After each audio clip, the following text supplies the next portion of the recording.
It began not with a bang, but with a silent, digital whisper, a single frame of video that would soon tear through the foundations of astronomical consensus. November 10th, 2025. A date now etched in the history of cosmic mystery. For the first time, an interstellar visitor designated 3I Atlas was captured on video, and what it showed was so fundamentally wrong, so jarringly out of place, that it made astronomers question everything they thought they knew about the strangers that drift between the stars. This wasn't the soft, ethereal glow of a comet. This was something else, something sharp, something defined, something that looked back at us with the cold, unblinking eye of a star, yet moved with the purposeful intent of a guided object. The clip, uploaded by an astrophotographer known only as Chuck, spread through the astronomy community like a virus of pure curiosity. It moved from specialized forums on cloudy nights to frantic Reddit threads, into the buzzing Discord servers where backyard observers and data hounds had been tracking this thing for weeks. Within hours, thousands of people were staring at the same impossible image, a bright, compact point of light, sharp enough to prick the fabric of the pre-dawn sky. There was no fuzzy coma, no diffuse envelope of gas and dust that is the universal signature of a comet. It was naked, bare, a stark, geometric point racing inward on a path that would bring it uncomfortably close to Earth on December 19th. Before we go any further, I have to ask you a question, because this is a global story unfolding in real time. Where are you watching from right now, and what time is it there? Drop a comment below. Let me know your city and your local time. It's incredible to think we're all looking at this mystery together, from every corner of the globe. And if this mystery has you hooked the way it has me, make sure you hit that subscribe button and turn on notifications. You will not want to miss a single update as this story unfolds, leading up to the critical close approach on December 19th. The plot, as you are about to see, gets even stranger when you compare what the professionals see versus what the amateurs are recording. And that is precisely where we are going next. The immediate, visceral reaction from seasoned comet observers was a uniform, profound confusion. This doesn't look like what it's supposed to be. This is 3I Atlas, officially C2025N1, confirmed to be on a hyperbolic trajectory. It came from beyond our solar system, a true voyager from the cosmic void. And comets, especially active ones like this was supposed to be, should have a coma. That's non-negotiable physics. When solar radiation heats the icy nucleus, material sublimates, escapes, and forms a glowing halo that can be millions of kilometers wide. It's the reason we can see these icy wanderers from such incredible distances. But in Chuck's footage, that signature was conspicuously, alarmingly absent. This visual contradiction was the core provocation. It landed with the force of a physical blow, immediately splitting the narrative into two conflicting realities. Because earlier, authoritative reports from professional observatories claimed this very same object was generating at least 7 distinct jet-like emissions, 7 fountains of gas and dust erupting into the vacuum. 7 active regions on a single nucleus should produce a massive, brilliant cloud around the object, a beacon of cometary activity. Yet here, in this crisp amateur frame, it was just a point, a dot, a star-like pinprick that refused to obey the rules. So the question hung in the air, heavy and unnerving. Is this a comet behaving in a way we've never seen? A trick of perspective and light? Or are we looking at the first confirmed evidence of something far more deliberate, far more alien? The speed of this object only adds another layer of profound strangeness. 3I Atlas is already confirmed as interstellar. Its orbital eccentricity is greater than 1, a mathematical guarantee that it is not bound to the sun's gravity. It is a free-floating citizen of the galaxy, hailing from another star system, a stellar nursery billions of years old. And it is moving through our neighborhood at velocities that dwarf anything native to our solar system. We have a narrow, fleeting window to study it before it slingshots around the sun and vanishes back into the interstellar dark forever. The buzz tonight is not just excitement. It's a tangible electric current of disbelief. Astronomy groups are lighting up with a fervor rarely seen. Social media threads are multiplying like cells. Amateur observers from the mountains of California to the dark sky reserves of New Zealand are pointing their telescopes at the same coordinates, stacking images, comparing notes, and a consensus is forming. This object looks wrong. Not catastrophically wrong, not obviously artificial, but just wrong enough to make experienced observers pause and ask questions they never thought they'd have to ask. We've been observing comets for centuries. We have catalogs, models, a deep and intuitive understanding of what they're supposed to look like. Fuzzy, diffuse, surrounded by a glowing halo.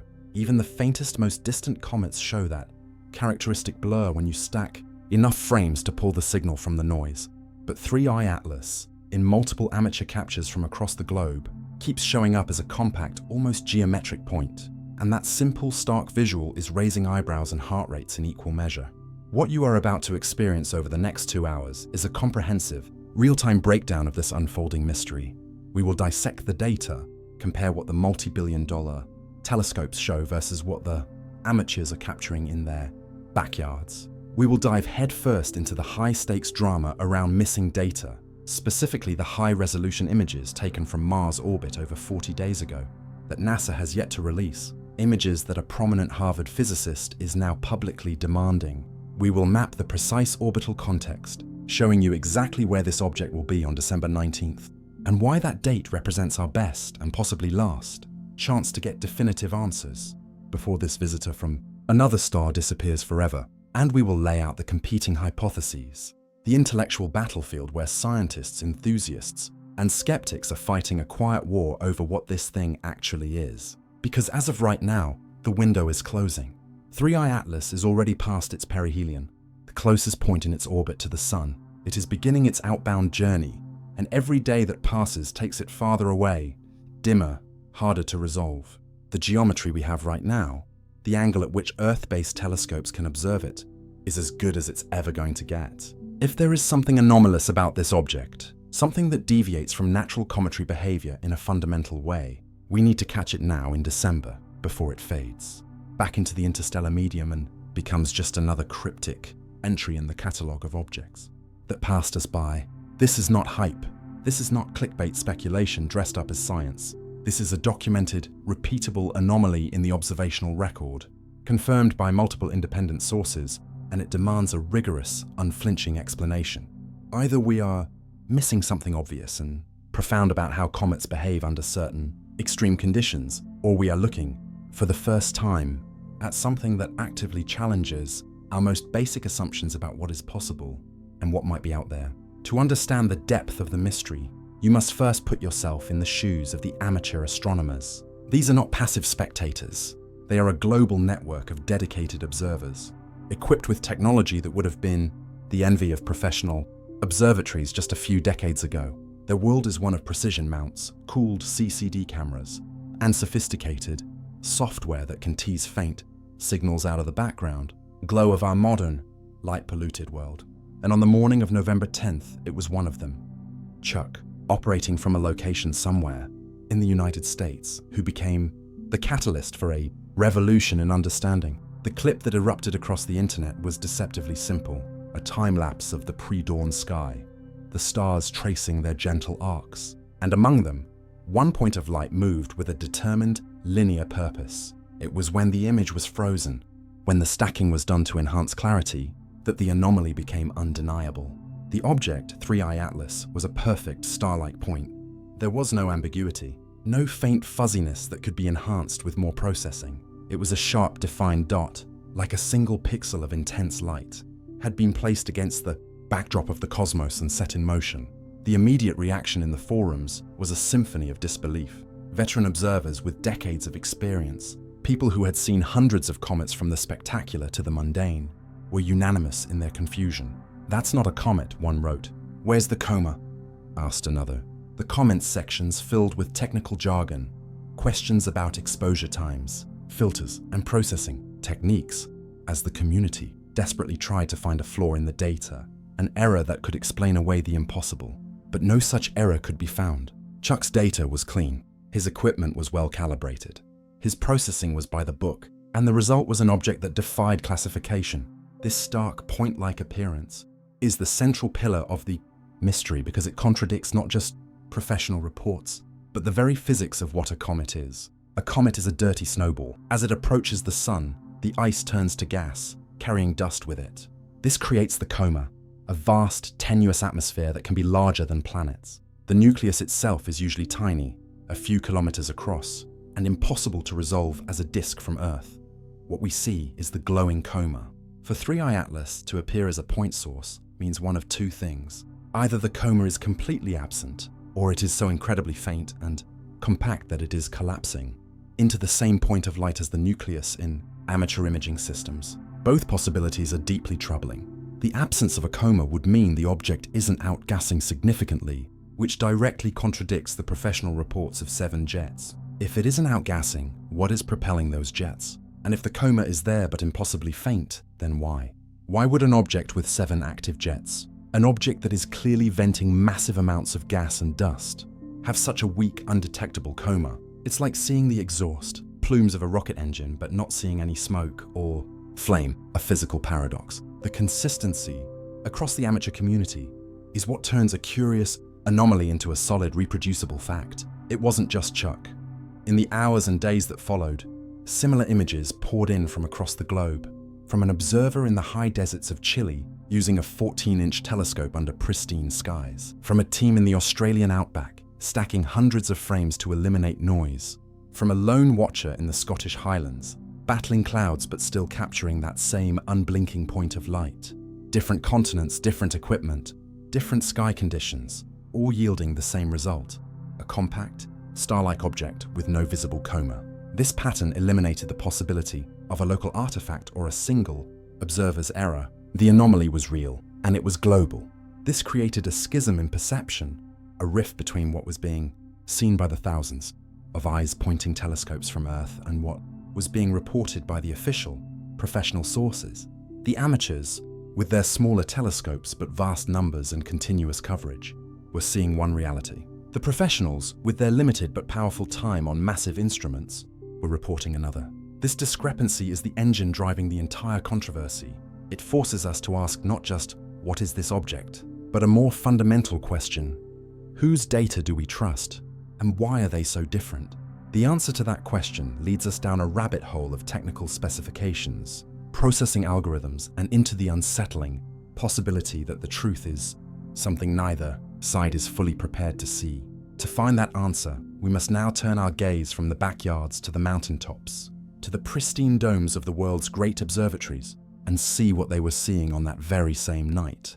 If the amateur view of 3i Atlas is one of stark, minimalist geometry, the professional view is a portrait of Baroque complexity. While Chuck's clip was going viral, the data pipelines from the world's great observatories were humming with activity, processing images that told a completely different, yet equally compelling story. The Virtual Telescope project, operating its robotic instruments from the pristine skies of Italy, had secured several imaging runs. Their processed data, released just hours after the amateur footage, showed something unmistakable: a faint but definite coma, a soft ethereal glow surrounding the central point, with hints of a tail structure stretching away from the sun. It was subtle, requiring careful processing to see, but it was there. This was the signature everyone expected. Then came the data from the Gemini Observatory, using its powerful GMOS spectrograph. Gemini didn't just see a faint glow, it detected extended emission in specific wavelengths, the chemical fingerprint of gas being excited by solar radiation. The data indicated the presence of carbon dioxide and other molecules, spreading out from a central source, the textbook definition of a cometary coma. But the most damning evidence against the point source, mystery, came from the crown jewel of space-based astronomy, the Hubble Space Telescope. Free from the distorting effects of Earth's atmosphere, Hubble's images were in a league of their own.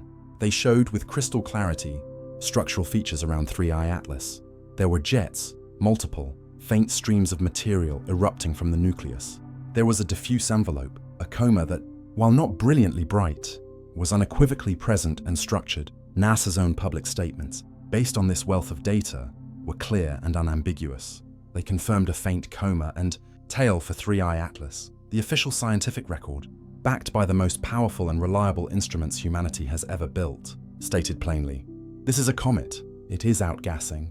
It has a coma. So, the question becomes brutal in its simplicity. Who is right? Is it the global collective of amateurs, with their consistent point-like images? Or is it the coordinated might of professional astronomy, with its calibrated instruments and peer-reviewed methodologies? This isn't just a disagreement. It's a chasm in observation. The simplest explanation, the one that preserves our existing models, is that the professionals are right and the amateurs are simply missing the faint, extended structures due to technical limitations. This is the Occam's razor argument, and it is a powerful one. But to accept it, we must thoroughly and honestly dismantle the amateur data. We must prove, beyond a reasonable doubt, that their consistent null result is a systematic error and not a genuine feature of the object itself. This requires a deep dive into the technical heart of astrophotography, into the factors that can make a faint coma vanish into invisibility. It is a journey through exposure times, filter choices, signal-to-noise ratios, and the subtle, often overlooked, art of processing cosmic light. Yet, even as we embark on this journey to explain away the mystery, we find that the amateur data is more resilient than it first appears. The most experienced among them are not naive beginners. They are experts in their own right, and they are already conducting the experiments that challenge the simple technical explanation. They are stacking not dozens, but hundreds of frames. They are observing from the darkest sites on Earth. They are using every trick in the book to pull faint signals from the noise. And still, for them, 3i Atlas remains a stubborn, uncooperative point of light.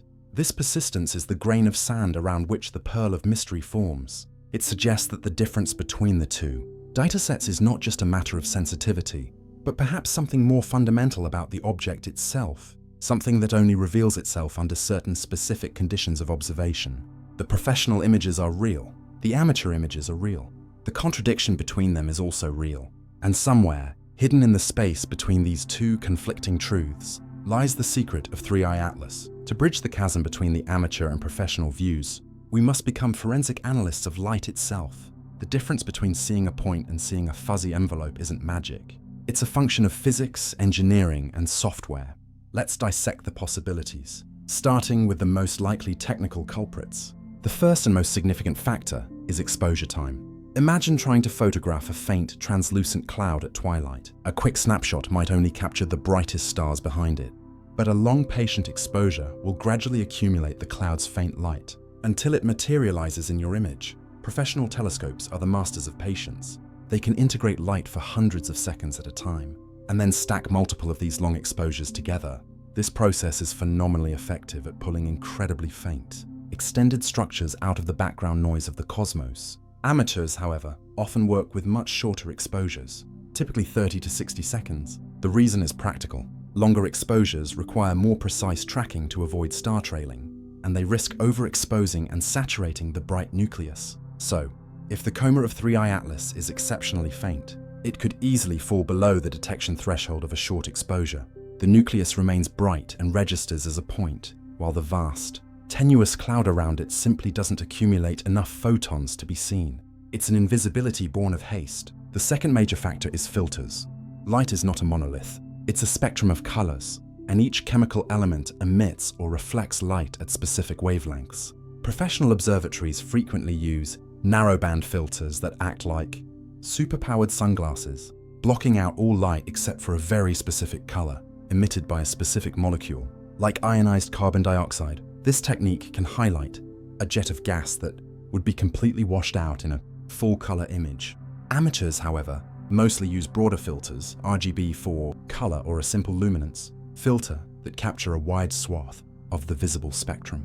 The total integrated light they capture might be dominated by the reflected sunlight from dust particles, while the fainter specific gas emissions get lost in the mix. So, a professional image using a CO2 filter might show a brilliant jet, while an amateur's broadband image of the same object at the same time shows nothing but the nucleus. They are both looking at the same object, but they are seeing different physical components of it.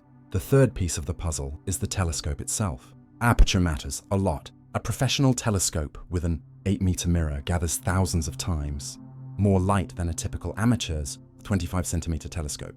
This isn't just about making things brighter, it's about resolution and contrast. The larger aperture creates a tighter, sharper point spread function, PSF, the way a point of light is rendered in the image. A tight PSF means the bright nucleus takes up fewer pixels, making it easier to separate from a surrounding faint coma. In a smaller telescope, the PSF is broader and fuzzier. A faint coma can literally be swallowed by the bloated glare of the nucleus, merging with it to create a single star-like point. The signal-to-noise ratio is also lower, meaning the faint whisper of the coma is drowned out by the random noise of the sky and the camera's electronics.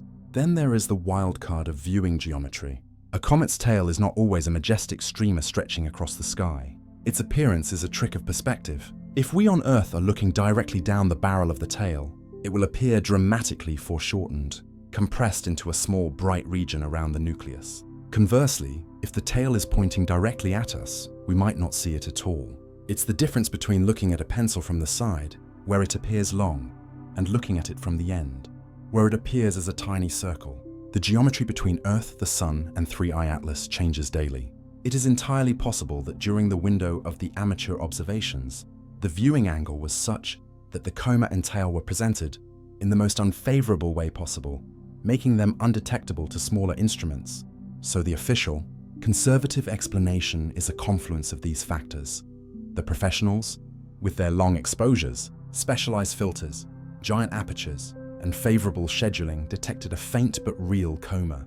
The amateurs, with their shorter exposures, broadband filters, smaller telescopes, and unlucky timing, missed it. The object is a comet, mystery solved. But this is where the story should end, and it doesn't, because a contingent of the amateur community is now pushing back with data of their own.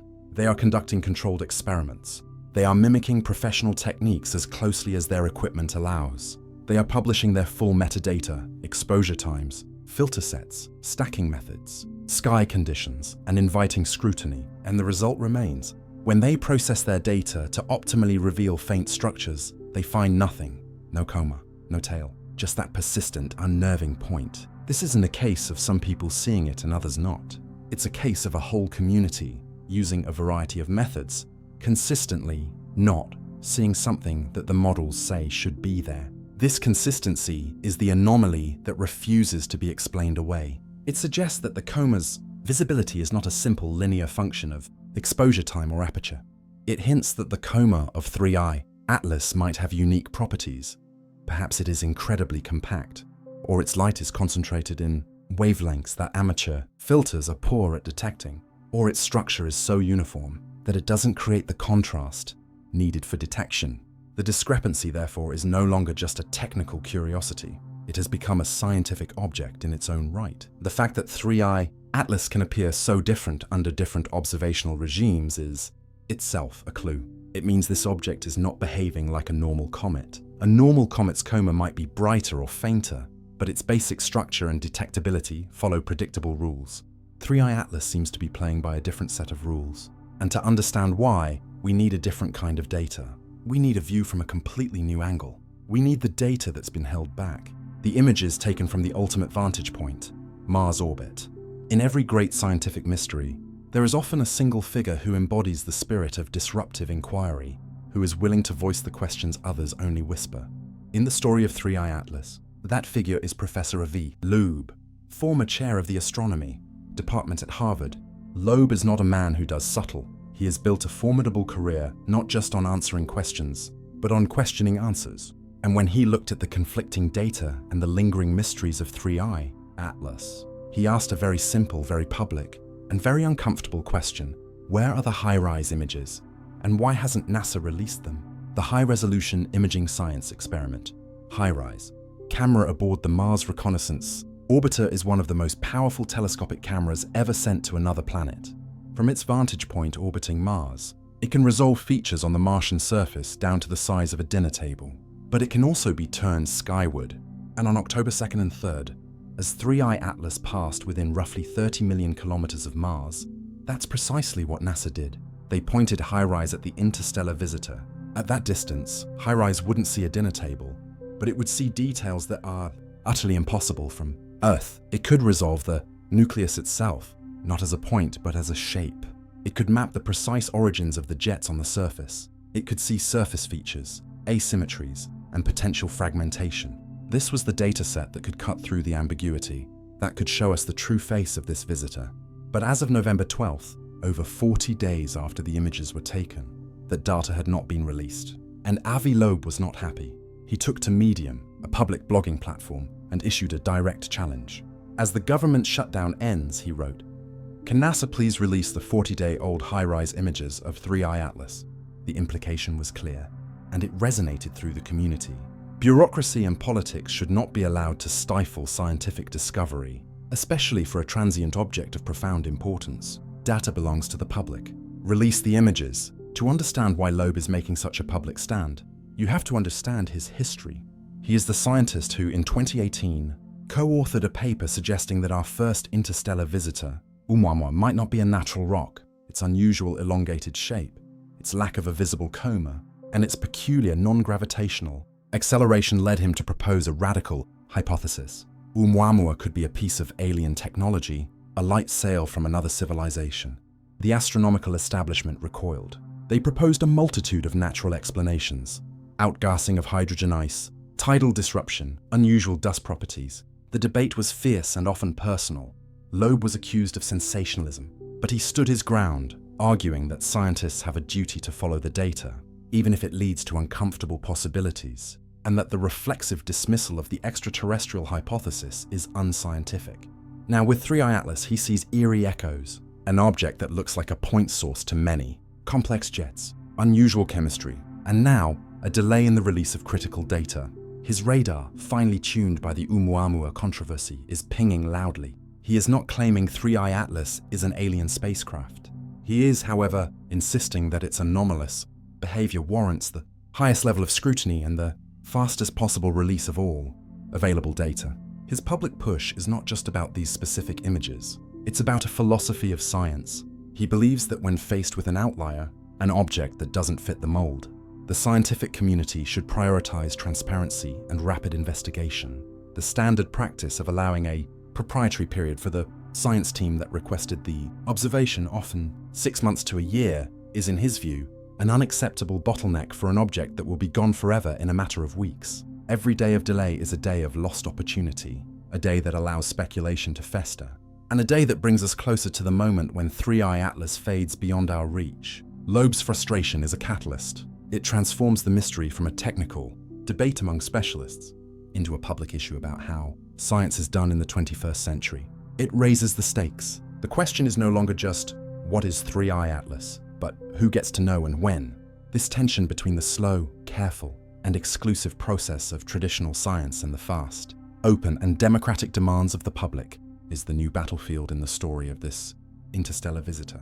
And as we will see, this battle over data is being fought just as the object itself is hurtling towards a date with destiny, a date that will define its place in history. December 19th, the silence from NASA regarding the HiRISE images created a vacuum, and nature, especially human nature, abhors a vacuum. Into that void rushed speculation, frustration, and a growing narrative of secrecy. But to label this simply as a cover-up is to ignore the complex, often messy, reality of how big science operates. There are legitimate, albeit frustrating, reasons for the delay. The first is calibration. A raw image from a spacecraft camera like HiRISE is not a finished product. It is filled with artifacts, cosmic ray strikes, hot pixels, variations in detector sensitivity. Turning this raw data into a clean, scientifically useful image requires a meticulous process of calibration using dark frames, flat fields, and complex algorithms. This takes time, and for a unique observation of a moving target like 3I Atlas, the standard calibration pipelines might need manual tweaking. The second reason is proprietary periods. This is a standard and deeply entrenched practice in astronomy. When a team of scientists writes a proposal to use a precious resource like Hubble or HiRISE, they invest immense effort. The reward for a successful proposal is not money, it is time. And part of that reward is a period of exclusive access to the data, typically 6 to 12 months. This allows them to analyze the data, perform their research, and publish their findings without being scooped by other groups with more resources. It is a system designed to protect intellectual investment and ensure credit is given where it is due. So, it is entirely possible that the HiRISE images of 3I Atlas were taken for a specific science team, and that team is now working through their proprietary period. They are under no obligation by the rules of the game to release the data early. From their perspective, they played by the rules, won the time, and deserve the chance to do their science. However, this system collides head-on with objects like 3I Atlas. Avi Loeb's argument is that this visitor is a special case. It is a once-in-a-lifetime opportunity, a transient event of monumental importance to the entire field, not just to a single research team. Applying the standard proprietary timeline, he argues, is a failure of the system to adapt to extraordinary circumstances.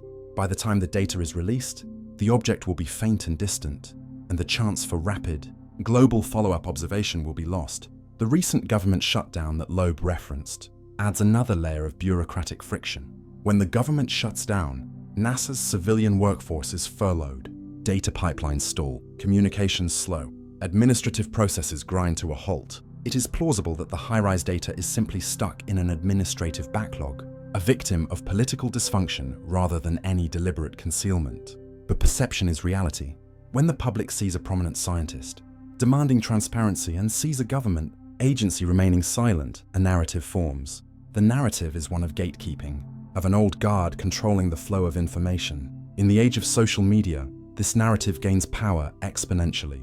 Comment sections fill with theories. They saw something and they're scared. They're preparing the public. It's an alien probe and they're hiding it. This speculation, however unfounded, is a direct result of the information vacuum.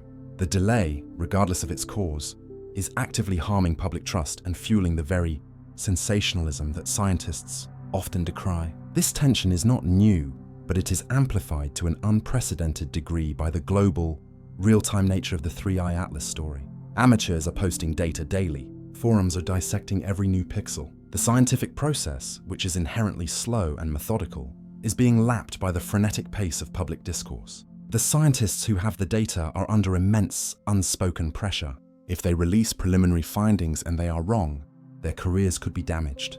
If they stay silent, they are accused of secrecy. It is a no-win situation. The case of 3i Atlas is thus becoming a landmark event in the politics of science. It is forcing a conversation about whether the old models of data, ownership and release, are still fit for purpose in an era of instant communication and global collaboration. Should there be a fast-track protocol for unique transient phenomena? Should the proprietary period be waived when global interest and scientific urgency reach a certain threshold? These are difficult questions with no easy answers. They involve balancing the rights of individual researchers against the collective good of the scientific community and the public. While this debate simmers in the background, the clock continues to tick down.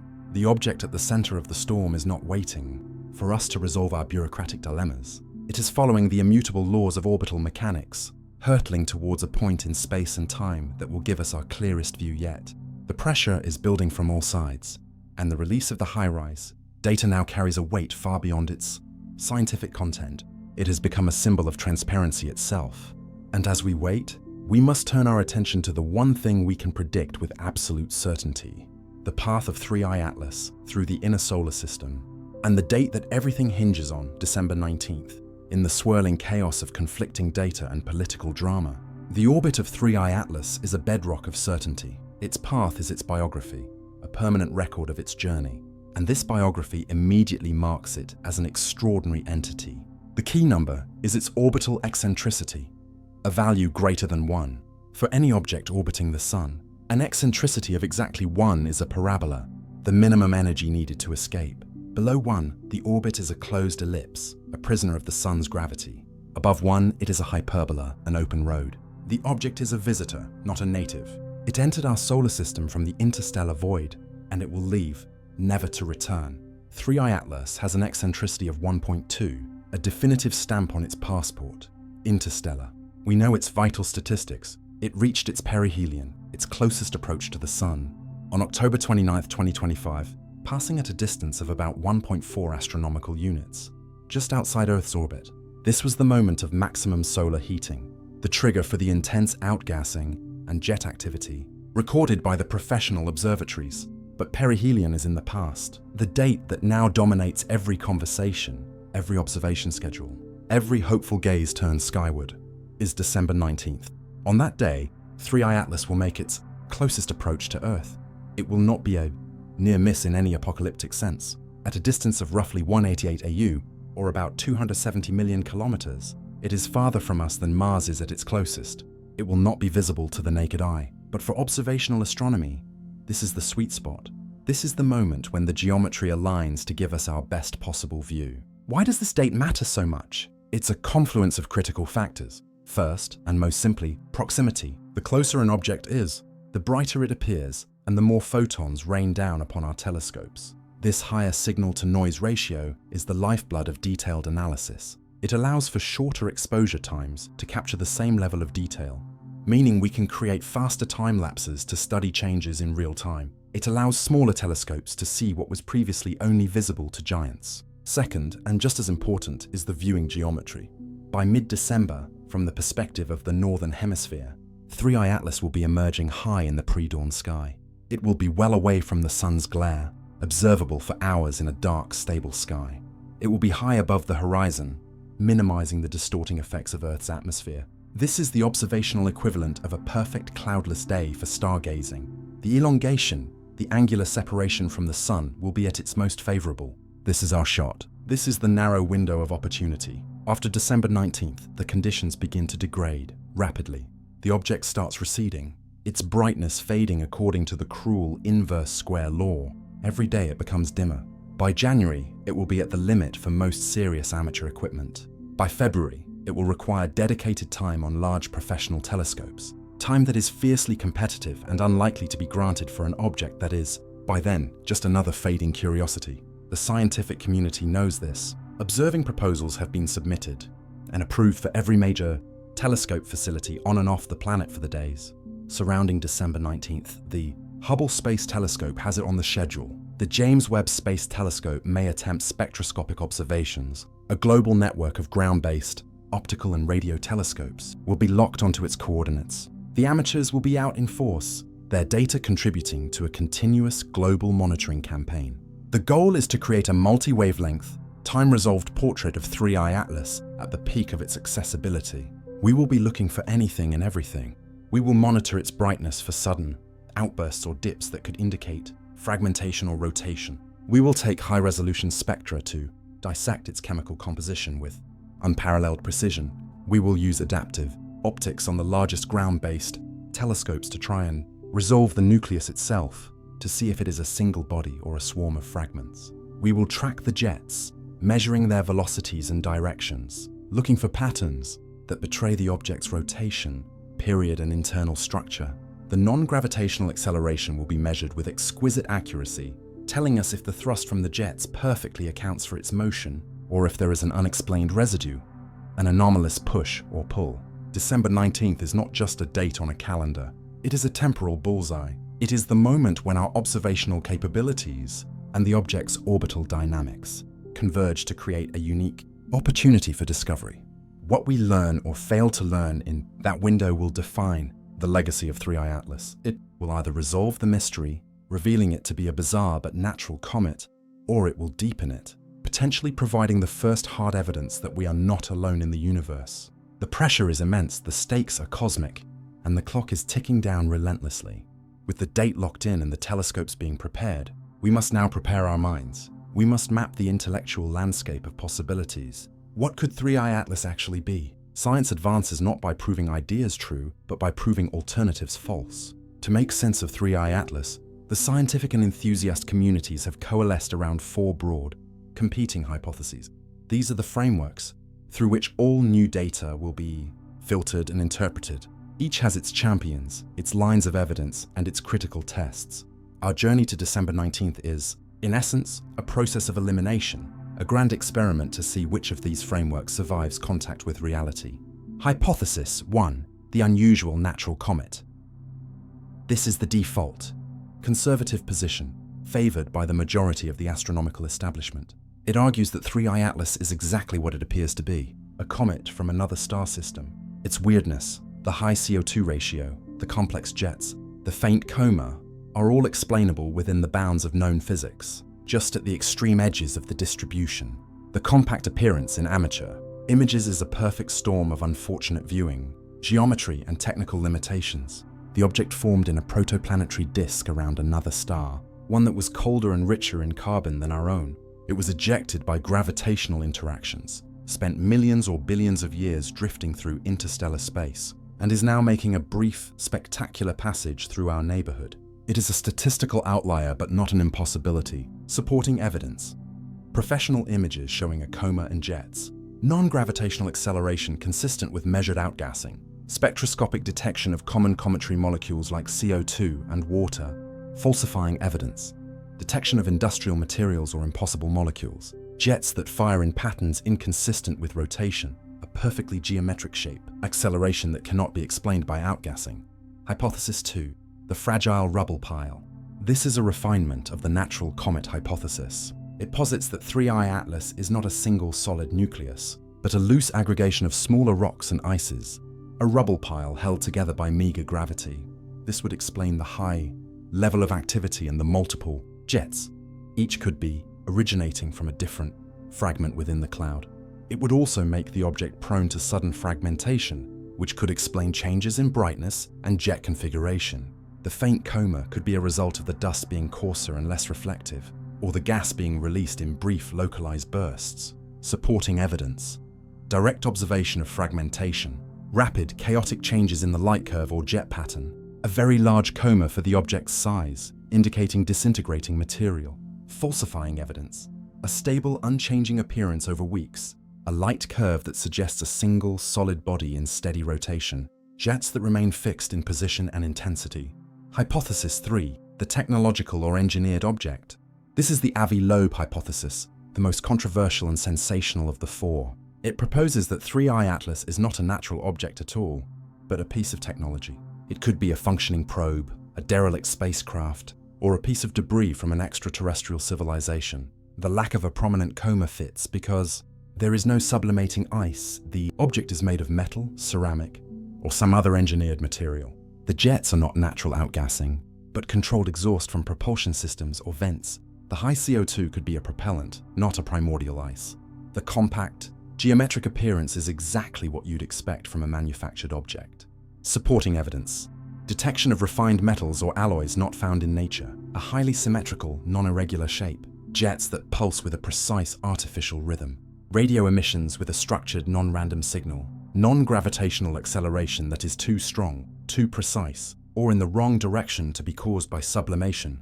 Falsifying evidence. Spectroscopic. Confirmation of only natural ices and minerals. Fragmentation, proving a weak natural structure. Jet behavior that perfectly matches a rotating icy body. Hypothesis 4. The observational artifact. The skeptic's favorite. This hypothesis argues that there is no mystery at all. The anomaly is a mirage created by a combination of technical limitations, over-enthusiastic processing, and social media hype. The coma is there, but it's uniformly faint. The professionals see it because they have the tools. The amateurs don't because of their shorter exposures and smaller telescopes. The unusual chemistry is just that, unusual. But within the known, if rare, range of comet diversity, the entire controversy is a case of confirmation bias, where people are seeing what they want to see in noisy data.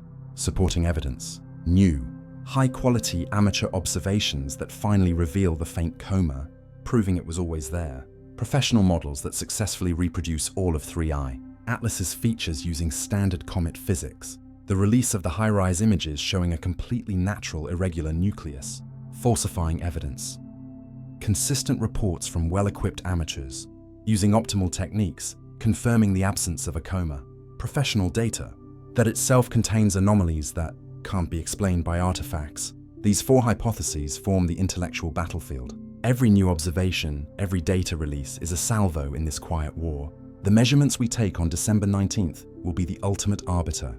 They will provide the evidence to support one, perhaps two, of these ideas while delivering fatal blows to the others. But to know what to measure, we must first understand the object's most dynamic feature, its mysterious jets. If the model produces a self-consistent, physically plausible solution, vents located on sunlit slopes, for example, it supports the single nucleus idea. If the model requires vents in impossible locations, like the permanent night side, then the fragmentation hypothesis gains weight. Another approach is to monitor the jets over time. A single rotating nucleus will produce a jet pattern that repeats with the rotation period. It might be complex, but it will be periodic. A cluster of fragments will produce a pattern that evolves chaotically as the pieces drift and tumble independently. The velocity of the ejected material is another crucial clue. Typical cometary jets have velocities of a few hundred meters per second. If the jets of 3I Atlas are significantly faster or slower, it tells us something about the material being ejected. Carbon dioxide jets can be faster than water jets because the molecules are lighter, but jets moving at several kilometers per second would be highly anomalous, suggesting an explosive or pressurized source rather than gentle sublimation. The stability of the jets is perhaps the most telling factor. Natural jets are episodic. They turn on when a region rotates into sunlight and off when it rotates into shadow, or when a vent becomes clogged with dust. This creates a natural rhythmic variability. A jet that appears and disappears randomly, or one that maintains a constant intensity regardless of the object's rotation, would be deeply strange. It would suggest a process decoupled from simple solar heating. And this is where the speculation reaches its peak. What if the jet pattern shows a regularity that isn't just periodic, but geometric? What if the jets are spaced at precise angles, like the spokes of a wheel? Or what if they fire in a synchronized sequence, like a timed code? Such precision is not found in nature. Nature is messy, asymmetric, and chaotic, perfect, or even approximate. Geometric regularity in jet emission would be a flag of such brilliant red that it would demand a complete reconsideration of the object's origin. It would not in itself be proof of intelligence, but it would be a signal that the hypothesis of a natural comet is failing, and failing badly. The data we need is clear and urgent. We need the highest resolution imaging possible from Hubble and from ground-based telescopes using adaptive optics. We need to see the nucleus. We need time series photometry, a continuous, high-cadence movie of the object to track the jet's evolution. We need spectroscopy to measure the velocity of the ejected gas. The Global Observation Campaign, planned for December 19th, is designed to gather exactly this data. The jets are the voice of 3i Atlas. In December, we will finally be close enough to hear what they are saying, but the jets are only one part of the story. Their action has a direct and measurable consequence on the object's motion. To understand the full picture, we must now look at the most subtle of clues, the gentle, persistent push of non-gravitational acceleration. In the perfect silent ballet of celestial mechanics, gravity is the only dancer. The planets, the asteroids, the stars, they all move according to the precise, predictable equations of Newton and Einstein. But comets are the unruly guests at this ballet. They cheat. They lose mass, and that loss creates thrust, a tiny rocket effect that nudges them off their purely gravitational paths. Astronomers call these deviations non-gravitational accelerations, and for a century, they have been a standard, if subtle, part of cometary science. For 3i Atlas, this nudge is not just present. It is a key to weighing the competing hypotheses. The numbers are fascinating. Data from the Swift satellites, ultraviolet telescope, indicated that back when 3i Atlas was 3.51 astronomical units from the Sun, it was losing water at a rate of about 40 kilograms per second. This is a substantial rate for that distance, signifying a highly active object. Now let's do the rocket science. Thrust is mass flow rate times ejection velocity. If 40 kilon of water vapor is streaming out every second at a typical cometary velocity of 500 to 1,000 meters per second, the thrust generated is between 20,000 and 40,000 newtons. This sounds like a lot, but in space, for an object with a mass of billions of kilograms, it is tiny. It's the weight of a family car pushing against a mountain. But this tiny push, applied continuously over weeks and months, adds up. It produces a measurable change in velocity, perhaps a few centimeters per second per day. Over 100 days, this can shift the comet's position by thousands of kilometers from where gravity alone would have placed it.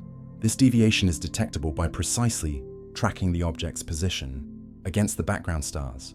The direction of this thrust is equally important. If the outgassing is symmetric, the net thrust points directly away from the Sun. But if the jets are lopsided, if most of the activity is coming from one side of the nucleus, the net thrust will have a sideways component, altering the object's orbit in a more complex way. For 3i Atlas, the preliminary orbital models suggest that the non-gravitational acceleration is consistent with the observed outgassing. The magnitude and direction of the thrust seem to match what we would expect from a comet with its level of activity and jet morphology. This is a powerful piece of evidence in favor of the natural comet hypothesis. So far, the dynamics are behaving, but there is a crucial complication.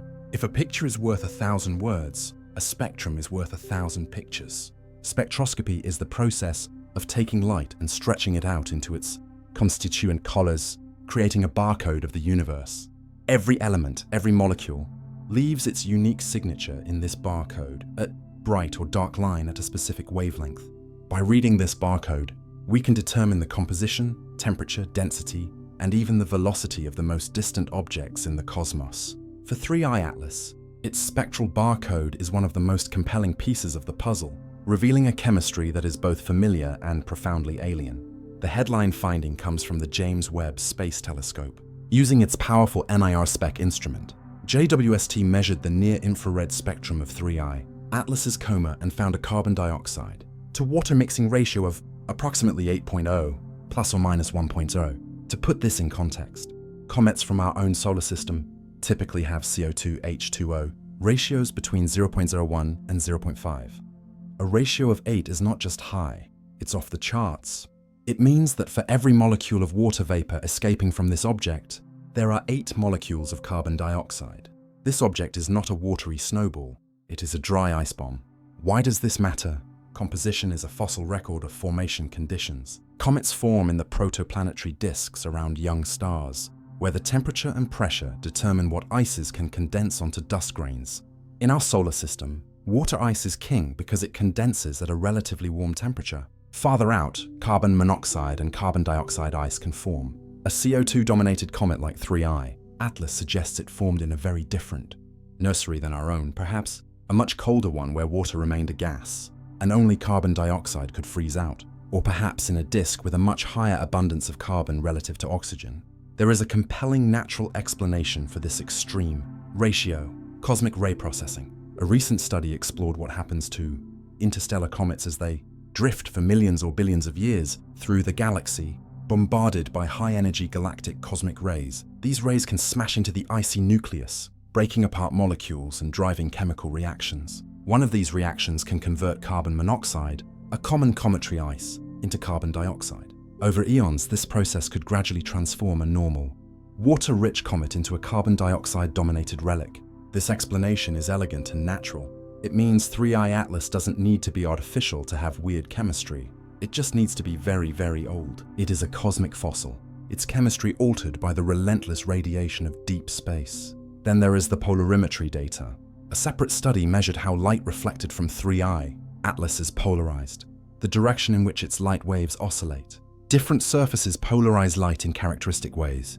The dust from 3I Atlas showed an extreme negative polarization branch, a pattern unlike any other comet observed. This suggests that the dust grains in its coma are unusual, perhaps larger, more irregularly shaped, or made of a material with a different refractive index than the fine, fluffy dust of solar system comets. Again, this is strange, but not impossible. It points to a different formation history, or a different level of processing.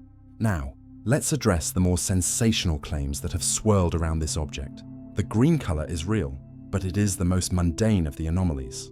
Many comets glow green due to diatomic carbon, C2 molecules in the coma, which emit light at a green wavelength when excited by ultraviolet sunlight. Comet Neowise was famously green.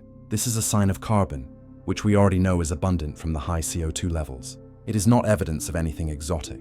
The claim of nickel tetracarbonyl, however, is a different story. This compound, a combination of nickel and carbon monoxide, is an industrial chemical used in metallurgy. It does not form naturally in space under normal conditions. A report in the New York Post, citing an unnamed source, claimed this molecule had been detected in the plume of 3I Atlas. If true, it would be seismic. It would point directly to industrial processes, to technology. The problem is that this claim has not been verified. No peer-reviewed paper has been published. No major observatory has confirmed the detection. It is likely based on a misinterpreted spectral line, an artifact, or pure speculation. Until it is independently confirmed by a reputable team, it must be treated as an unsubstantiated rumor, a phantom in the data. Meanwhile, observations from the Meerkat Radio Telescope array in South Africa detected radio emissions from 3I Atlas. This, too, is normal. The emissions were consistent with the hydroxyl radical, OH, which is a common breakdown product of water vapor. It's the expected radio signature of a comet outgassing water. No artificial signals, no structured patterns, just the quiet hum of natural chemistry. So what does the spectroscopy ultimately tell us? It tells us that 3I Atlas is a compositional outlier. Its extreme CO2H2O ratio and unusual dust properties mark it as a product of a different environment or a different age than the comets we know. But every one of these anomalies has a plausible, natural explanation within the current framework of astrophysics. The chemical fingerprint is exotic, but exotic does not mean engineered. It means we are expanding our understanding of the diversity of the cosmos. To truly contextualize this weirdness, we must look at the only other interstellar visitors we have ever met.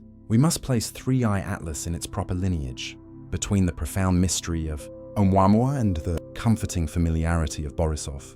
Before 3I Atlas, the Interstellar guestbook had only 2 entries. Each was a surprise, and each taught us a different, crucial lesson about what wanders the space between the stars. The first was Oumuamua, discovered in October 2017. It was weird from the moment it was identified. Its light curve showed it was tumbling, and its extreme brightness variations suggested a highly elongated shape, like a cigar or a pancake. Most startlingly, it showed no coma, no tail, no visible outgassing whatsoever. It looked like a dark, inert rock, but then came the kicker: precise. Tracking of its orbit revealed a small but definite non-gravitational acceleration. It was speeding up as it left the solar system in a way that couldn't be explained by gravity. The natural explanation was that it was outgassing, but at levels too low for our instruments to detect. The gas acted as an invisible rocket. Avi Loeb offered a more provocative explanation. What if the acceleration was due to solar radiation? Pressure. What if Oumuamua was incredibly thin and light, like a sail? He famously suggested it could be a piece of alien technology, a light sail from another civilization. The idea was met with intense skepticism, but it forced a conversation about how we interpret anomalies. Oumuamua was the open door, the first proof that interstellar objects exist, and it left us with a mystery that remains unsolved. The second visitor was 2I Borisov, discovered by amateur astronomer Gennady Borisov in August 2019. Borisov was the anti-Oumuamua. It looked, acted, and smelled like a comet. It had a bright, clear coma and a magnificent dust tail.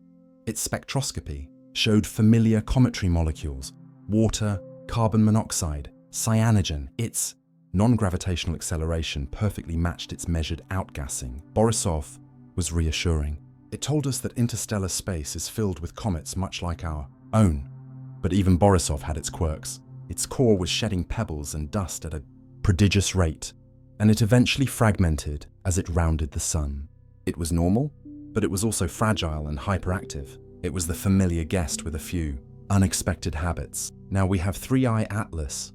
Where does it fit in this lineage? It is a hybrid, a fusion of its predecessor's most intriguing traits. Like Oumuamua, it presents a mystery of appearance.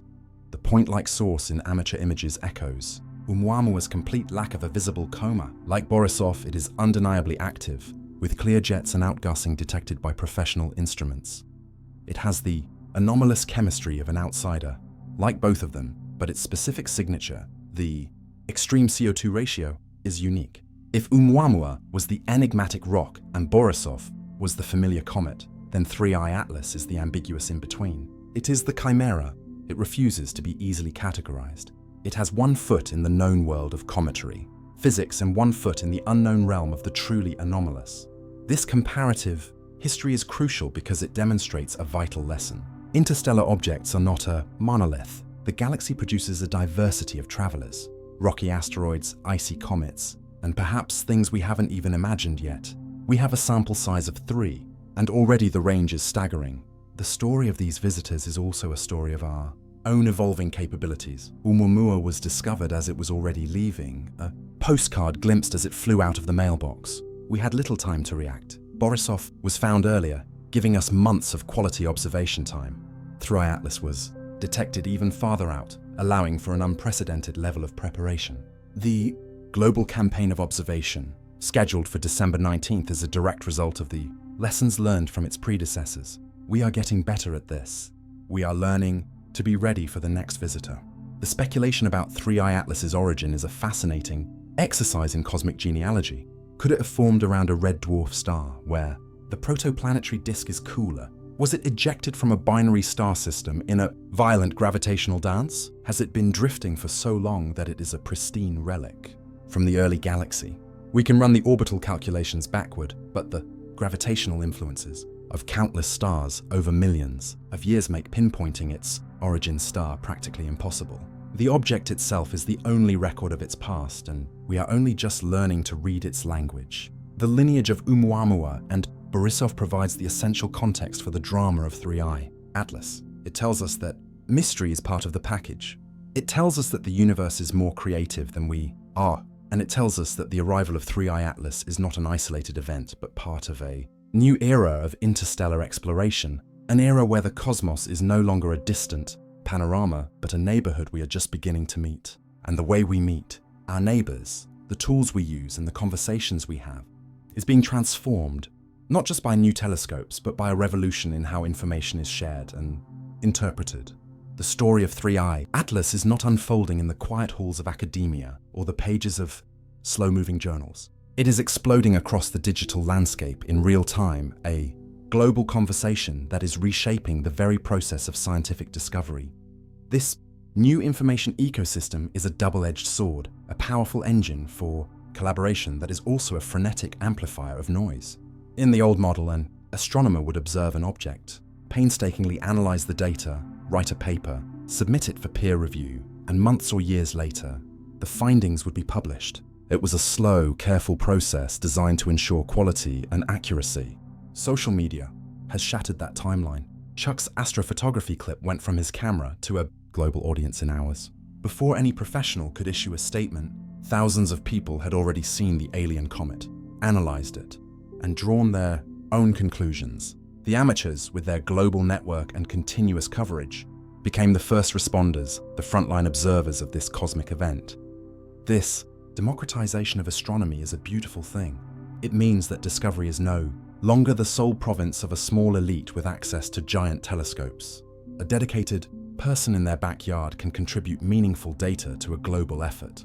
The collective observations of thousands of amateurs provide a temporal resolution, a detailed movie of the object's behavior that no single professional telescope can match.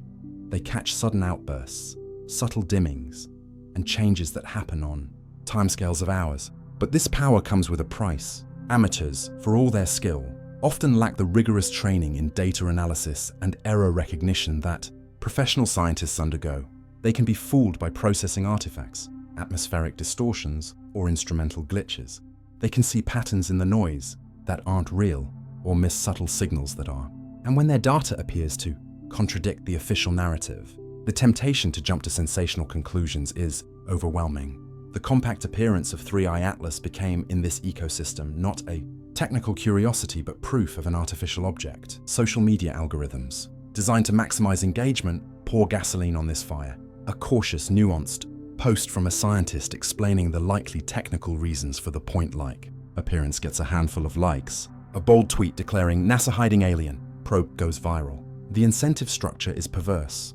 Hype is rewarded, while caution is ignored. This puts immense pressure on the professional scientists. They are caught between the slow, methodical pace of their work and the frantic, demanding pace of the public conversation.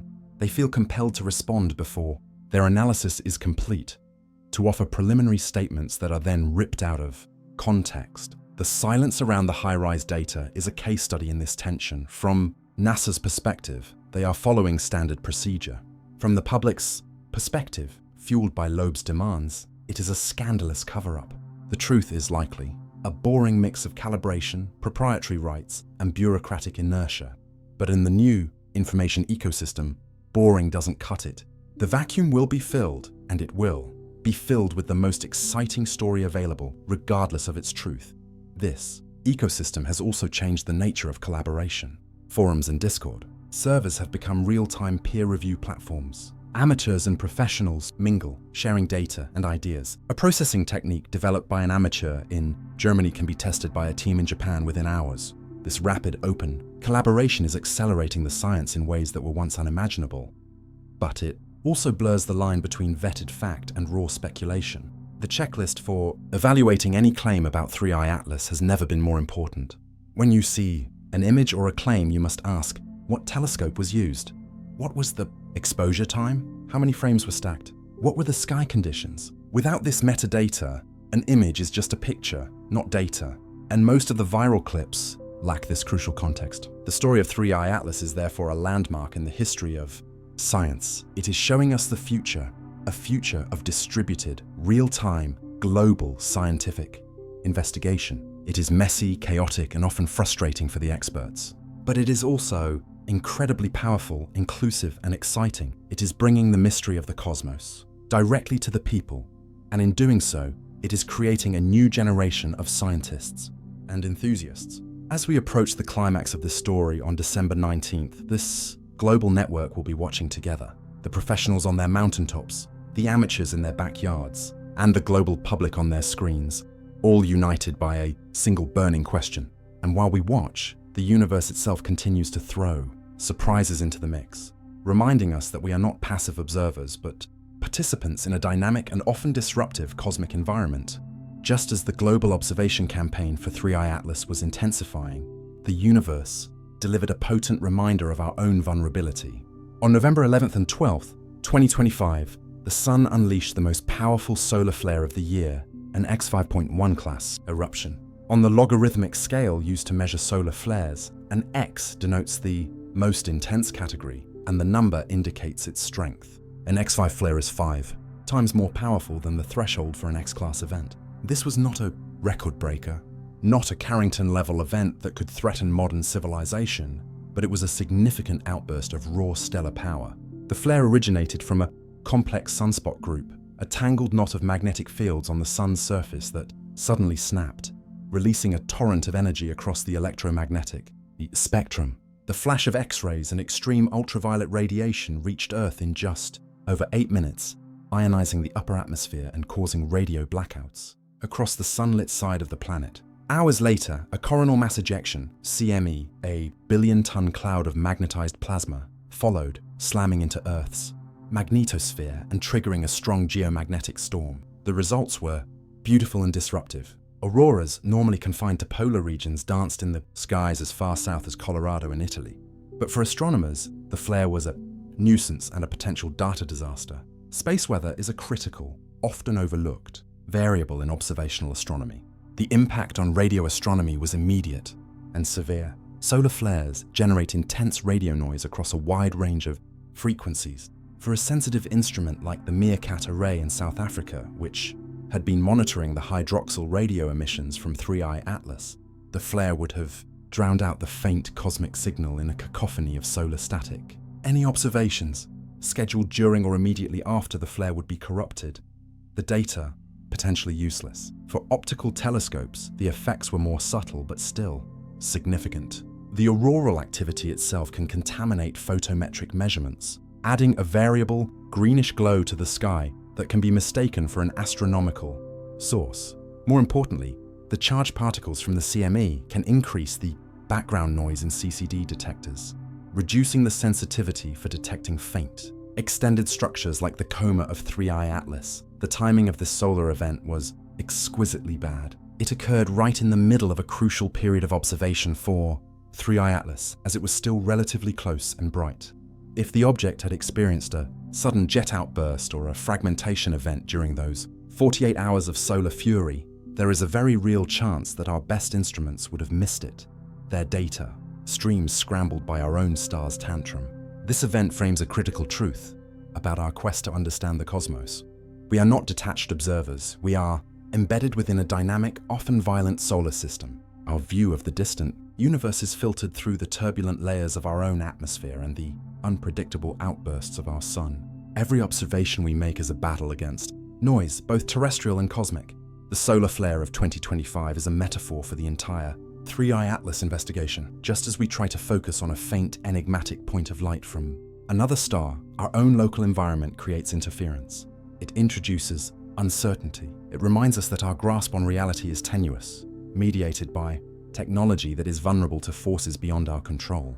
But humanity's response to such challenges is not surrender. It is innovation. As we confront the limitations of our current tools, we are simultaneously building the next generation of instruments, not just of metal and glass, but of logic and computation. We are developing new ways to see, to simulate, and to understand. The solar flare was a temporary setback, but it also highlighted the urgency of the task. With the close approach of December 19th looming, we are now leveraging the most advanced computational tools ever created to prepare for the final, decisive observation. We are moving from passive observation to active simulation, using quantum computers to build digital twins of 3I Atlas in a virtual universe. While telescopes gather light, the true understanding of that light often happens inside a computer. Modeling the complex, chaotic physics of a comet, the interplay of gas, dust, rotation, and solar radiation has always pushed the limits of classical computing. These are many-body problems, where the interaction of countless particles creates a system of such complexity that simplifying assumptions are necessary to make the calculations feasible. But those simplifications come at a cost. They smooth over the very nuances and anomalies that might hold the key to a mystery. Enter the realm of quantum computing. In 2025, a company called Continuum announced a breakthrough, Helios, a 98-qubit quantum processing unit using trapped barium ions. This wasn't just about raw speed. It was about a fundamentally different way of processing information. A classical computer uses bits that are either 0 or 1. A quantum computer uses qubits, which can be 0, 1, or both simultaneously, a state called superposition. This allows it to explore a vast number of possibilities at once. Furthermore, qubits can be entangled, meaning the state of one is instantly correlated with the state of another, no matter the distance. This makes quantum computers exquisitely suited for simulating quantum mechanical systems, but also for tackling certain classes of complex nonlinear problems that stump classical machines. Imagine feeding all the data we have on 3I, Atlas, the jet directions, the outgassing rates, the spectral lines, the non-gravitational acceleration into the Helios system. A classical computer would have to run thousands of simulations, each with slightly different starting conditions, to see which one best matches the observations. Helios could, in principle, run a single, grand simulation that incorporates all the entangled probabilistic interactions simultaneously. It could model the jets not as simple streams, but as trillions of individual molecules interacting with each other and with dust grains. It could simulate the rotational dynamics and thermal conductivity of a hypothetical rubble pile nucleus with a fidelity that is simply impossible classically. The goal would be to answer a deceptively simple question: can a natural object, under any plausible set of initial conditions, reproduce all of the observed features of 3I Atlas? Can it explain the extreme CO2 ratio, the 7 jets, the faint coma in professional images, and the point-like appearance in amateur images, all within a single, self-consistent model? If Helios can find a natural solution that fits all the data, the mystery would be largely solved. It would show that 3I Atlas, while weird, is within the envelope of natural possibility. But if Helios fails, if after exploring the vast parameter space of natural models, it cannot find a solution that reproduces the object's behavior, that failure would be profoundly significant. It would be a strong indication that our models of comet physics are incomplete, or that 3I Atlas is operating under principles we have not yet considered. It would elevate the anomalous data from curiosities to critical failures of the standard theory. Quantum simulation like this does not provide proof, it provides guidance. It can flag inconsistencies and point toward areas where our understanding is weakest. For 3I Atlas, it might highlight that the relationship between the jet forces and the non-gravitational acceleration is subtly off, or that the dust composition is incompatible with a purely sublimation-driven origin. This computational guidance will be invaluable when the flood of new data arrives on December 19th. It will tell the observers what to look for, which measurements will have the highest discriminatory power. The Helios system represents a new kind of telescope, one that looks inward into the space of mathematical possibility, to help us interpret what our light-gathering telescopes see in the sky. It is a tool for interrogation, and its first great test is the enigmatic visitor from another star. But even as we push the boundaries of computation, we are also revolutionizing the very act of observation itself, learning to extract dimensions of information from points of light that were once thought to be featureless. The James Webb Space Telescope has already rewritten the textbooks on exoplanets, and in doing so, it has provided a blueprint for how we might finally crack the case of 3I Atlas. JWST's recent breakthrough was not just discovering a new exoplanet, but mapping the atmosphere of a known world. WASP-18b in 3 dimensions. Using a technique called eclipse mapping, JWST observed the planet as it passed behind and then in front of its star. By measuring the infinitesimally small changes in the star's light as it filtered through different layers of the planet's atmosphere, astronomers could reconstruct a volumetric map, a 3D model of its temperature, composition, and cloud structures. This was a paradigm shift from seeing a planet as a single, integrated dot to understanding it as a complex, layered world. Now, imagine applying this same philosophical approach to 3i Atlas. We may not have a star to use as a backlight, but we have something almost as good: time and rotation. As 3i Atlas spins, different parts of its surface and near nucleus environment come in and out of view. By taking a continuous, high-cadence series of spectra and images during its rotation, we can effectively perform a rotational mapping of the object. Each spectrum is a snapshot of the chemical composition along our line of sight. As the object turns, the changing strengths of specific spectral lines can tell us which molecules are concentrated in which regions. A jet, rich in CO2, will brighten in its specific spectral line as it rotates into view, and fade as it rotates away. By carefully tracking these variations, we can begin to map the geography of outgassing on the nucleus. We can pinpoint the locations of the jets. We can see if they are all active at once, or if they turn on and off with rotation. We can even probe the structure of the inner coma, seeing if the gas and dust are well mixed, or if they exist in separate layers. This is no longer just imaging, it is tomography. It is seeing the object in 4 dimensions, 3 of space and 1 of time. During the December 19th close approach, this is precisely the kind of analysis that will be attempted. Large telescopes will be tasked not just with taking pretty pictures, but with collecting time-resolved spectroscopy, taking a new spectrum every few minutes throughout the night. This data, when fed into sophisticated inversion models, could reveal asymmetries and structures that are completely invisible in a single static image. What could this 3D mapping reveal? It could show if the jets are emanating from a few discrete points, supporting the single nucleus, hypothesis, or from a more diffuse cloud-like region, supporting the fragmentation hypothesis. It could detect if there is a systematic difference in composition between the sunward and anti-sunward sides. It could even, in the most speculative scenario, reveal a pattern that is geometrically regular, jets spaced at even intervals, or firing in a sequence that is not periodic with rotation.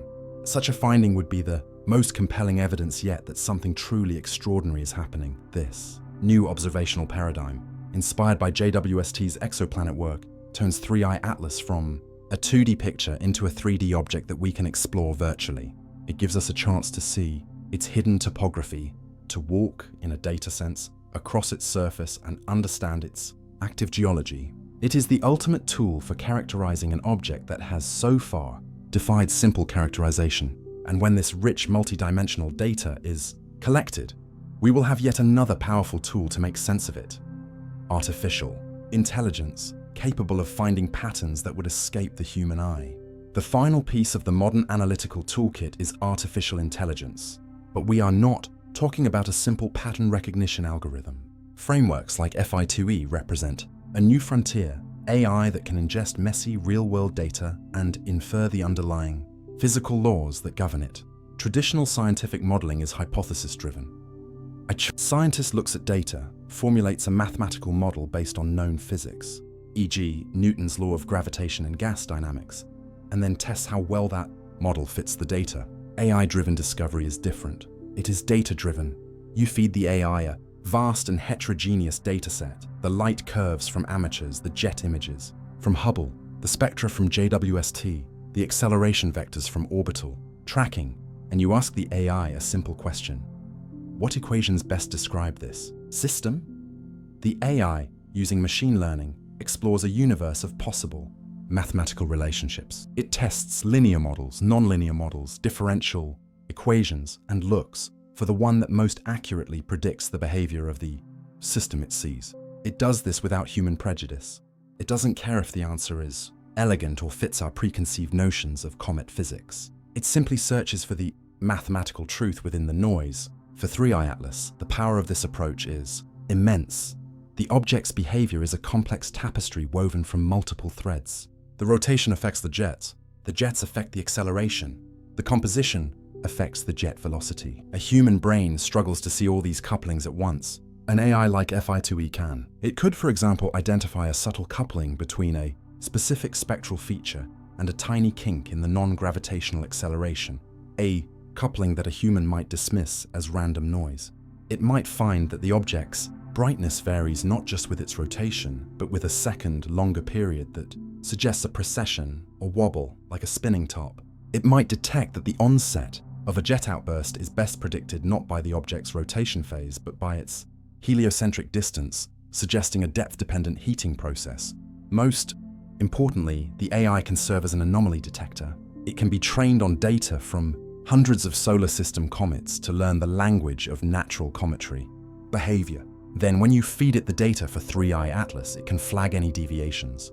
It can say, based on everything I know about comets, this pattern of jet activity is anomalous with 99.7% confidence, or the relationship between the water production rate and the acceleration is statistically inconsistent with the models for CO2-dominated outgassing. These AI-generated flags are not conclusions, they are guideposts. They tell the human scientists, look here, this is where the mystery lies. This parameter doesn't behave as expected. This allows for a highly efficient allocation of intellectual resources. Instead of sifting through terabytes of data, manually, scientists can let the AI highlight the most promising avenues for investigation. Of course, AI is not a magic wand. It is susceptible to the garbage in, garbage out problem. If the input data is poorly calibrated or biased, the AI's conclusions will be flawed. Its models can be black boxes, providing an answer without a clear, intuitive explanation. It is a tool for augmentation, not replacement. But in the case of 3i Atlas, with its global multi-instrument dataset, AI is the perfect tool for synthesis. It can unite the amateur and professional data, the optical and radio observations, the imaging and the spectroscopy, into a single coherent analysis. As we approach December 19th, these three revolutionary tools, quantum, simulation, 3D observational mapping, and AI-driven physics discovery, will be working in concert. They represent the cutting edge of 21st century science. They are our best hope for understanding an object that is itself a product of a distant and unknown 21st century, or perhaps a 21st millennium elsewhere in the galaxy. They prepare us for the possibility that the answer may not be a simple one, that the universe is capable of producing wonders that defy our current categories.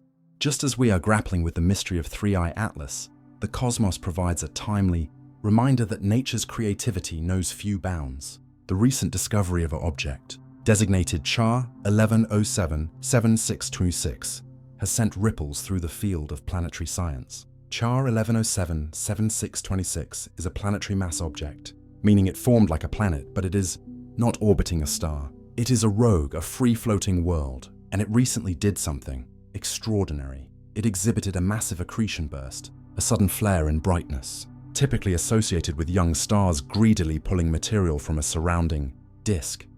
This behavior is completely unexpected for an object of its mass and age. It exists in a marginal space, defying the clean categories of planet and star.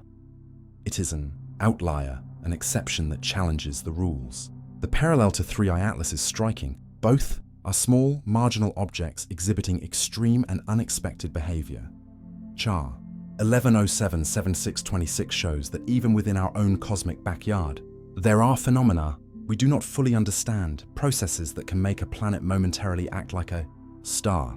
This discovery is a crucial dose of perspective. It tells us that the anomalous behavior of 3i Atlas could have a natural explanation, even if that explanation is currently unknown to us. The universe is vast and old, and we have observed only a tiny fraction of it. Our textbooks are not complete. The history of astronomy is littered with objects initially thought to be anomalous or artificial that were later explained by new physics. Pulsars, when first discovered, were jokingly dubbed LGM for little green men. Because of their perfectly periodic radio signals, they turned out to be rapidly spinning neutron stars, a natural phenomenon we hadn't imagined. The WOW signal, a strong narrowband radio signal detected in 1977, has never been explained, but it also has never repeated. It remains an anomaly, not proof. CHAR 1107-7626 and 3i Atlas are part of this tradition. They are the anomalies that push us to expand our knowledge. They force us to ask, what don't we know about the physics of small icy bodies in interstellar space? What don't we know about the late-stage evolution of planetary mass objects? The lesson is not to dismiss the technological hypothesis for 3i Atlas out of hand, but to place it in its proper context.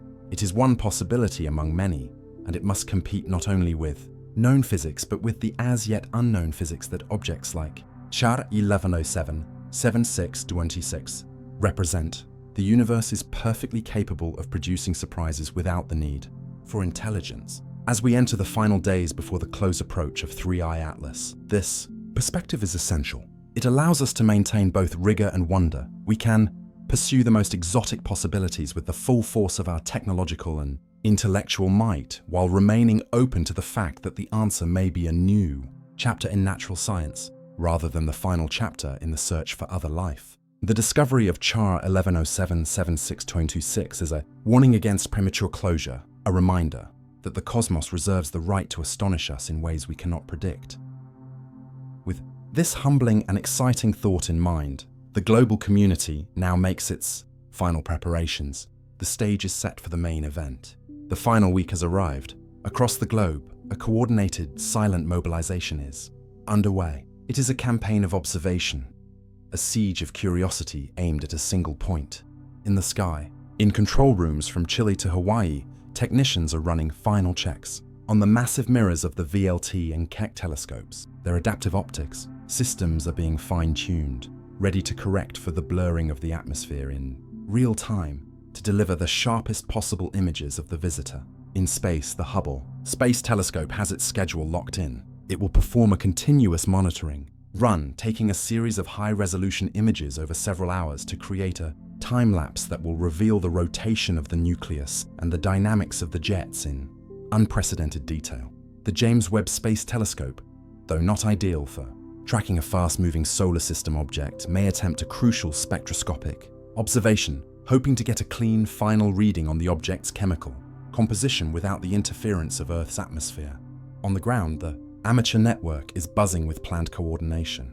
They have divided the sky into time zones, ensuring that as the Earth turns, 3I Atlas will never be out of view of a dedicated telescope. They are sharing exposure settings, filter recommendations, and stacking protocols to ensure their data is as uniform and valuable as possible.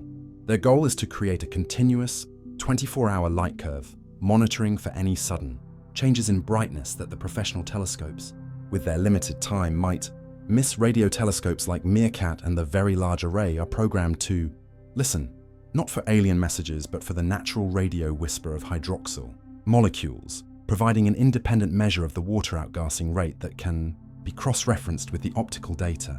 The pressure is palpable. For the professionals, this is a rare chance to study an interstellar object in detail, a career-defining opportunity. For the amateurs, it is a chance to be part of history, to contribute to a moment of genuine discovery. And for the world watching online, it is a shared moment of cosmic suspense. The questions are lined up, waiting for data.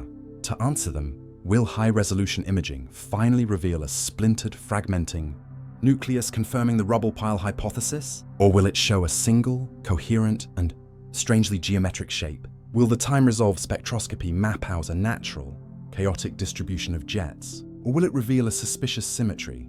Will the precision tracking of the orbit show a non-gravitational acceleration that perfectly matches the outgassing, closing the case for a natural comet? Or will there be an anomalous residue, an unexplained push? And hanging over it all is the question of the HiRISE data. Will NASA break with protocol and release the images from Mars orbit in time for the global campaign? Or will they remain locked away, a hidden piece of the puzzle? The final countdown is a period of intense focus and nervous anticipation. Every variable is being considered, every instrument prepared. The universe has delivered us a question. On December 19th, we point our collective eyes and minds to the sky, ready to receive the answer. December 19th, 2025. The day arrives not with fanfare, but with the quiet intensity of a global scientific endeavor reaching its climax. As the Earth rotates, telescopes around the world swing into action, their apertures opening to the pre-dawn sky, all focused on the same set of coordinates. For a period of about 24 hours, 3I Atlas is under a microscope of unprecedented power and coordination. The data begins to stream in. It is a flood of photons, a torrent of ones and zeros that carries the portrait of the visitor. The first images from the large ground-based telescopes with adaptive optics are processed in near real time. They appear on screens in observatory, control rooms, and shortly after, as pre-processed previews, online. The collective breath of the community is held, and there it is. The nucleus, for the first time, it is resolved not as a point, but as a distinct, extended shape. The initial analysis is confounding. It is not a single bright point, but it is not a simple lumpy potato-like shape either. The images show a central elongated core, but surrounded by a faint, hazy cloud of what appear to be multiple smaller fragments. It is a hybrid structure, a central body with an entourage of debris. The 7 jets are now clearly visible, and their origins can be traced. Some emanate from the central core, others from the larger fragments in the cloud. The mystery of the multiple jets is solved. 3I Atlas is a fragmented body, a rubble pile in the active process of disintegration. It is. Hypothesis 2, the time-resolved spectroscopy confirms it. As the object rotates, the jets from the central core brighten and fade with a steady period. But the jets from the fragments flicker and change erratically, their motions independent of the main rotation. The AI analysis of the combined dataset flags this as the key insight. The system's dynamics are not those of a single body, but of a complex, multi-body system. The non-gravitational acceleration, measured with new precision, now makes perfect sense. When the thrust from all the individual jets is summed together, it accounts for the object's orbital deviation with remarkable accuracy. There is no anomalous residue, no hidden force. The acceleration is entirely consistent with the total measured mass loss. The chemical fingerprint, now sharper than ever, still shows the extreme CO2 ratio. But in the context of a fragmented, heavily processed body, it fits. The cosmic ray processing model gains strength. This object is old, and its surface layers have been chemically altered by eons of radiation. And what of the great discrepancy? The point-like appearance in amateur images? The high-resolution data provides the answer. The coma is there, but it is incredibly compact and dominated by very large, dark dust grains that scatter light poorly. The professional telescopes, with their long exposures and specialized filters, were able to detect this faint, compact halo.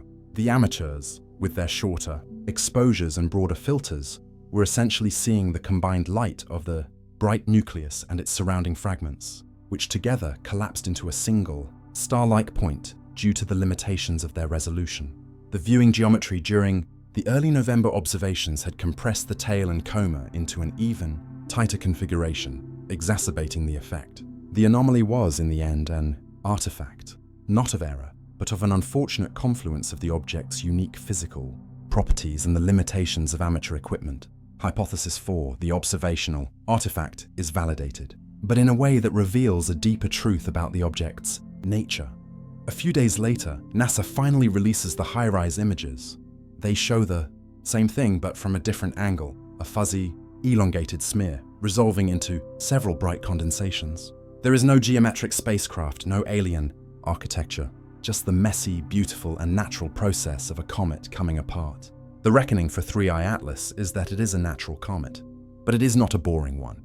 It is an ancient, fragile, carbon dioxide-dominated rubble pile from another star, caught in the act of its final dissolution under the sun's heat. It is a testament to the diversity of the galaxy. It pushed our observational skills to their limits, sparked a global conversation, and forced us to develop and use new tools like quantum computing and AI-driven analysis. It showed the power and the perils of the new information ecosystem, and it provided a thrilling but ultimately natural mystery.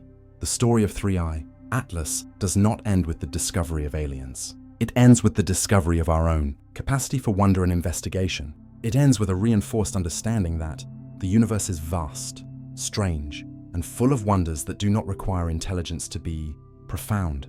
It ends with the quiet satisfaction of a mystery solved and the eager anticipation for the next visitor that will surely come, bringing with it new questions, new challenges, and new opportunities to learn just how much we have yet to discover.